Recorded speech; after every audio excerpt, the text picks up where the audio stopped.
ಕರುನಾಡ ಸಾಧಕರು ಆಡ್6 ಮತ್ತು ಕರ್ನಾಟಕ ಟಿವಿ ಆಯೋಜನೆ ಮಾಡತಕ್ಕಂಥ ಈ ಕಾರ್ಯಕ್ರಮ ಇದರಲ್ಲಿ ಭಾಗಿಯಾಗಿದ್ದು ಒಬ್ಬ ಕನ್ನಡಿಗನಾಗಿ ಸಮಾಧಾನ, ಸಂತೃಪ್ತಿ ಮತ್ತು ಸಡಗರವನ್ನು ತಂದಿದೆ. ಸಿರಿಗನ್ನಡಂ ಗೆಲ್ಗೆ, ಸಿರಿಗನ್ನಡಂ ಬಾಳ್ಗೆ ಅಂತ ಹೇಳ್ತೀವಿ.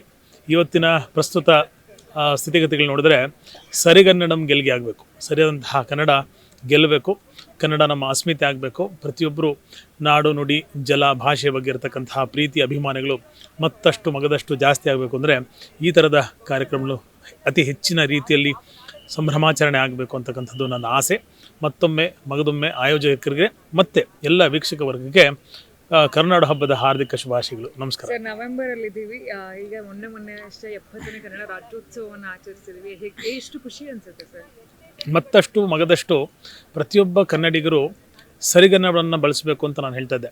ಕನ್ನಡ ತುಂಬ ಶ್ರೇಷ್ಠವಾದಂತಹ, ಉತ್ಕೃಷ್ಟವಾದಂತಹ ಭಾಷೆ ಅಂತ. ಅದರ ಸದ್ಬಳಕೆ ನಾವೆಲ್ಲರೂ ಮಾಡ್ಕೊಳ್ತಾ ಇದ್ದಾಗ ಭಾಷೆ ಬೆಳೆಯುತ್ತೆ ಎರಡನೇ ಭಾಗ, ನಾವು ಬೆಳಿತೀವಿ ಅದು ಮೊದಲ ಭಾಗ. ಸೊ ಸ್ವಾರ್ಥದ ದೃಷ್ಟಿಕೋನದಿಂದ ಪ್ರತಿಯೊಬ್ಬರು ಮನದ ಭಾಷೆ ಕನ್ನಡ ಆಗಬೇಕು. ಮನೆ ಭಾಷೆ ಯಾವುದಾದ್ರು ಇರಲಿ, ಮನದ ಭಾಷೆ ಕನ್ನಡ ಇದ್ದರೆ ಕರ್ನಾಟಕ ಉಳಿದೀತು, ಬೆಳೆದೀತು, ಅದ್ರ ಬಗ್ಗೆ ಸಂಶಯವೇ ಇಲ್ಲ. ಧನ್ಯವಾದಗಳು ಸರ್, ತುಂಬ ಚೆನ್ನಾಗಿರುತ್ತೆ. ಯಾರಾಗ್ತಾರೆ MLA ಅಭ್ಯರ್ಥಿ 2028? ಶೀಘ್ರದಲ್ಲೇ ಪ್ರತಿದಿನ ಒಂದೊಂದು ಕ್ಷೇತ್ರದ ಟಿಕೆಟ್ ಆಕಾಂಕ್ಷಿಗಳ ಸಂಪೂರ್ಣ ಮಾಹಿತಿ ಪೊಲಿಟಿಕಲ್ ಜರ್ನಲಿಸ್ಟ್ KM ಶಿವಕುಮಾರ್ ಅವರಿಂದ. ಕರ್ನಾಟಕದ ನಂಬರ್ 1 ಡಿಜಿಟಲ್ ಮೀಡಿಯಾ ನಿಮ್ಮ ನೆಚ್ಚಿನ ಕರ್ನಾಟಕ ಟಿವಿಯಲ್ಲಿ ಮಾತ್ರ.